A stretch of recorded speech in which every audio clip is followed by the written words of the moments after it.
friends, and welcome to this art vlog. Greetings from Plovdiv, the art capital of Bulgaria. Come and spend 2 days with me in this beautiful city and its cobblestone streets telling stories centuries old.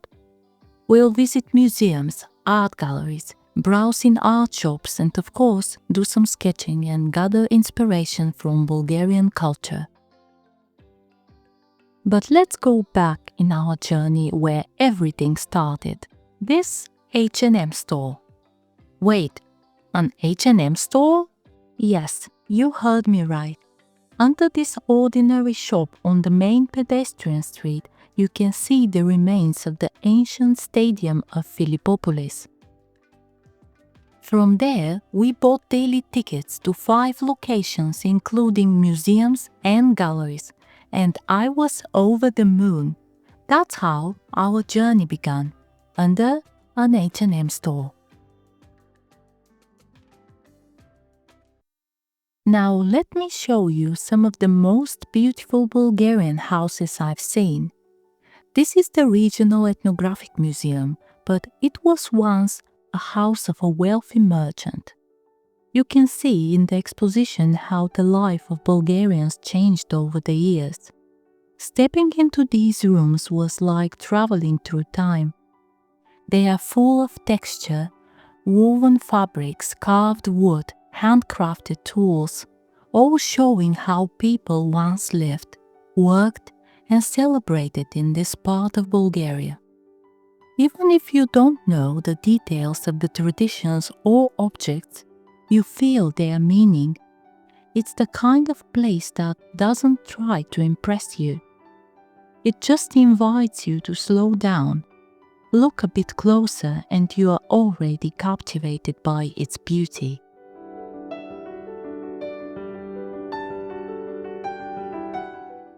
This beautiful gem of a house that also once belonged to a wealthy merchant family was really fascinating. I was impressed by the work of the people who restored it in this condition. I couldn't stop but thinking, what would it be to live in a house like this, where everything was a piece of art? I have to admit that rich people back then had a style. Every detail, ornate ceilings, painted walls, elegant furniture, reflects a time when beauty was woven into daily life. It's interesting how space was used to reflect dignity, wealth, and love for art. I can only imagine how simple daily pleasures like having dinner with your family was like a feast, not only for the body but also for the soul.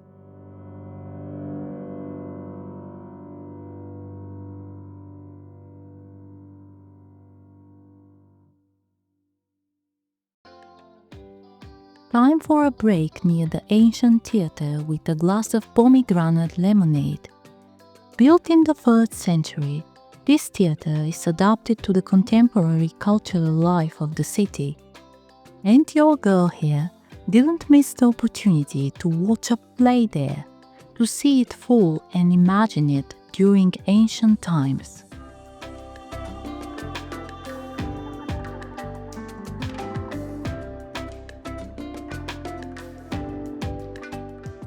I promise you art, right? This is the so-called House of the Painters. This house was turned into a cultural hub and international cultural center. Many art festivals, exhibitions, and workshops have taken place here. Look how gorgeous it looks even from the outside. We were greeted by this fellow here, showing us around the building.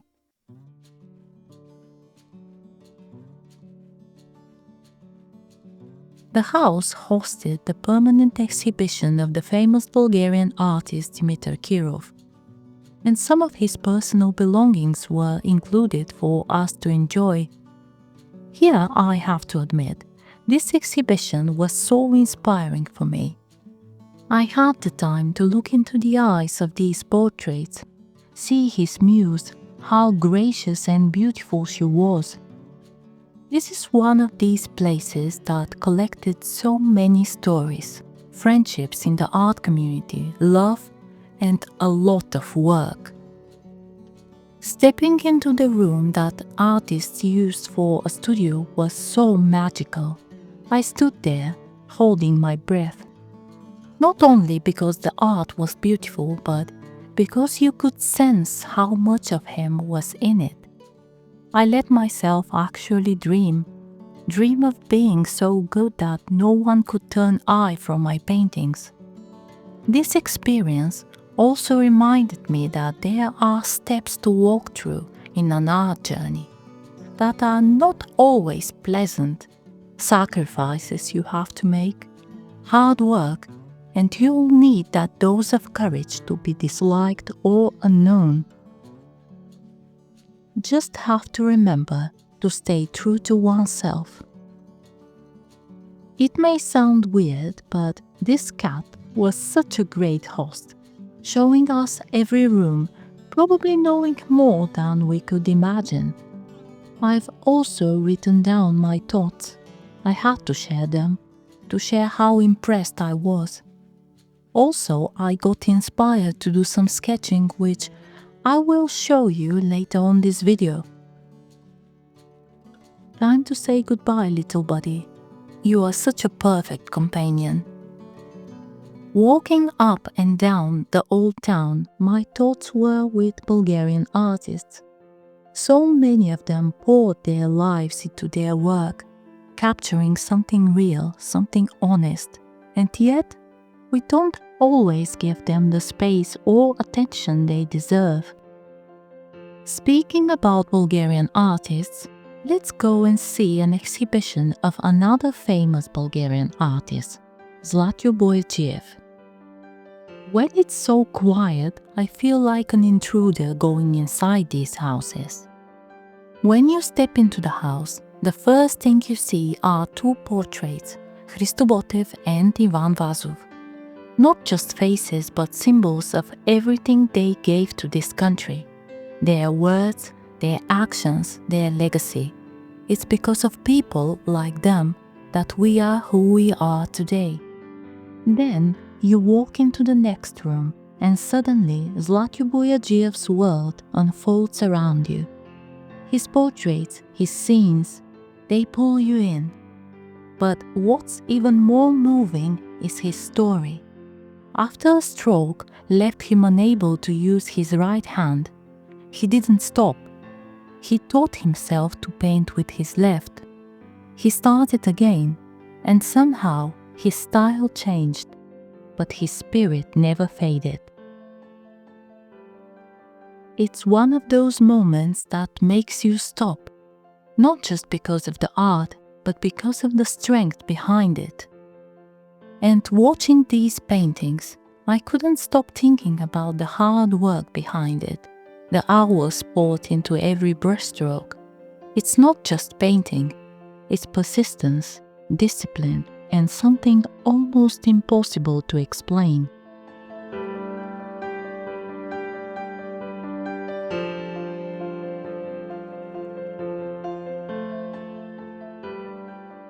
Next step, the Street of Crafts. As a cat lover, I was impressed how people here treated the outdoor cats, putting food and water for them, and these creatures feel no longer threatened by us. Going inside the craft studios, seeing the work these people have done with a smile on their faces, made me thinking how precious this is.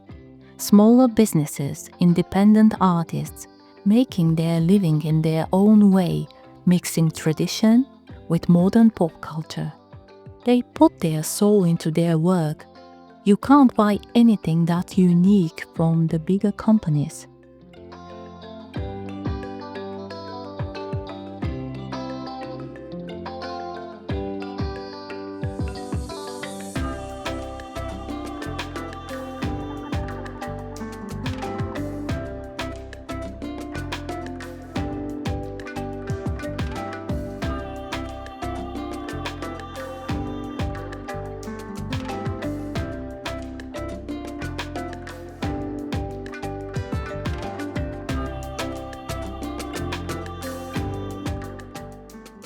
Look at these colors.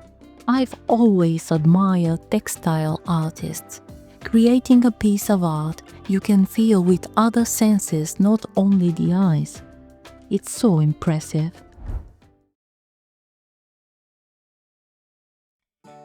On the next day, I've gathered some courage and went again in the old town to do some sketching.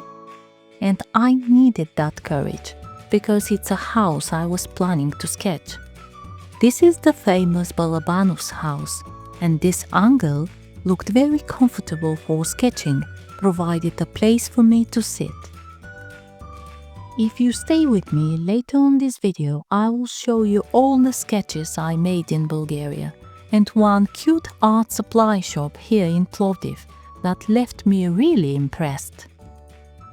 But let's go back to my sketch. I was so stressed with the pencil sketch, trying to be precise, but then I just went with the flow. And besides, the sun was soon going to take my shade away, leaving me burning under his rays.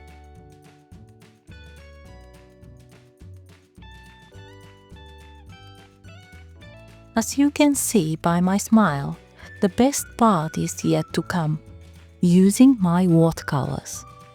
If you have watched my video about which materials I'm going to take on this trip, you probably remember that Indian red color I insisted to take.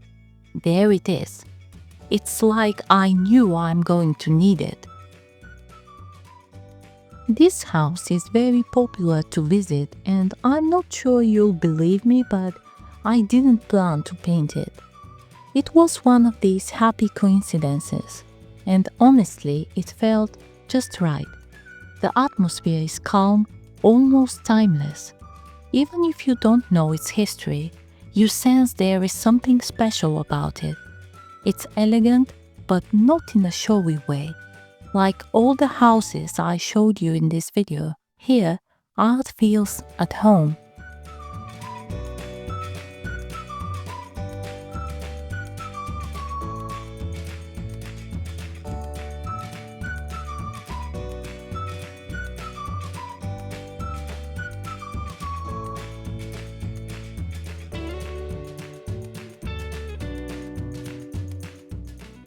As the sun started to burn so badly, I snapped a photo and decided to pack up with the idea to finish it in some cafe. I was also dreaming about cold pomegranate lemonade.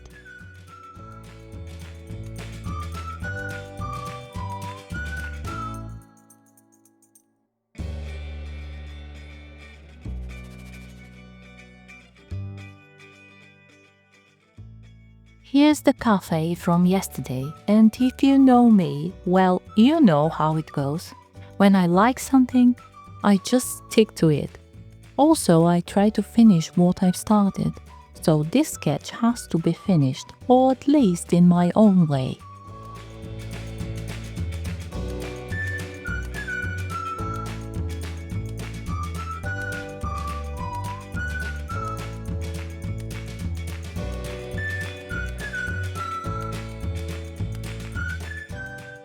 I've learned that this house has hosted exhibitions, concerts, writers, musicians, and I began dreaming again. Could you imagine me having an exhibition in one of these houses we saw earlier, or this one I'm trying to sketch? It would be a dream came true, but also such a responsibility. A little daydreaming won't hurt you, I guess, and that's how this place influences you. Turns you into an artistic dreamer. I love that the house is not just preserved, it's used. It's alive, still part of the city's rhythm. That's probably why I wanted to paint it so much. Not just to capture how it looks, but to hold on to how it made me feel.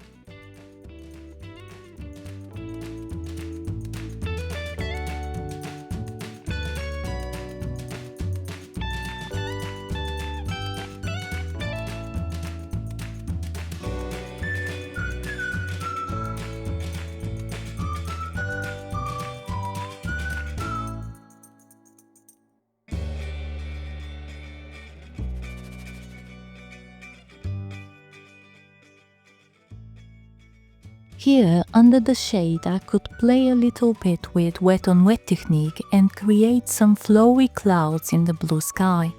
It's nice how gentle this makes it look.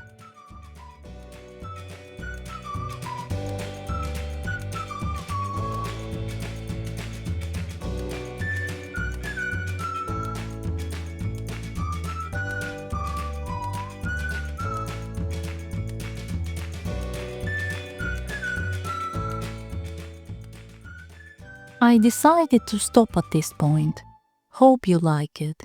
And now, let's go to the cute art shop as I promised. A friend recommended to me and I wasn't sure what to expect. It turned out to be a very well stocked. You could buy supplies but pieces of art as well.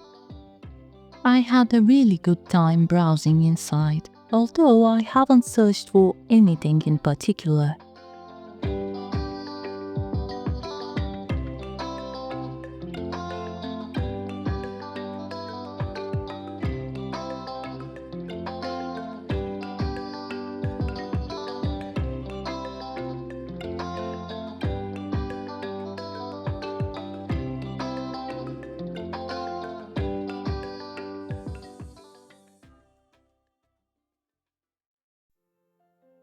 Here are all the sketches I made while I was in Bulgaria.